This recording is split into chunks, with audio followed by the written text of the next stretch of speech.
Kinder to Mingo from Braden P. Amoncho.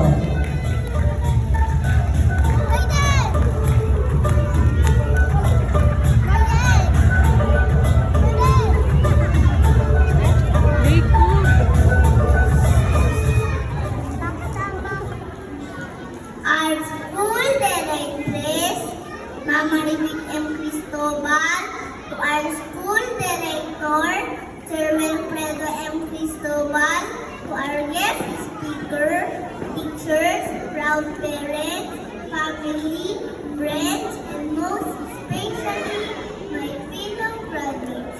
A pleasant morning to all of us. Today, as we gather here for our graduation day ceremony, this is school year 2025-2026.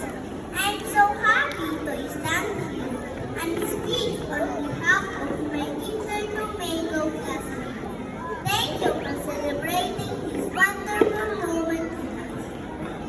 First and foremost, I offer my deepest gratitude, Almighty God, for His endless blessings and guidance.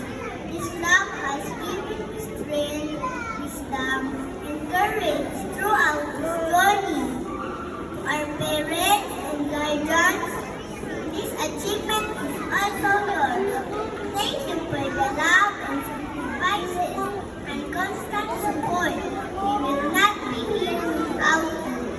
Lastly, all my classmates and friends, Teacher Danica, for being our guiding star for this journey of learning growth.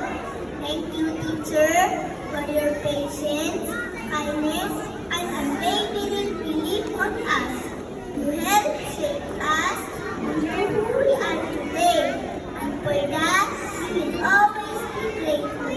Lastly, all my classmates and friends, thank you for making this journey so much fun and meaningful as we prepare from the next chapter of our life. Grade 1 is waiting for us with new lessons, bigger challenges, and exciting adventure. Let's face them with the courage and confidence. As our kindergarten friend, let us all continue to grow, learn, and hopefully succeed as we step in the higher journeys. Congratulations, new graduates of the school year 2025-2026. This is our moment. Let's celebrate it. God bless us all.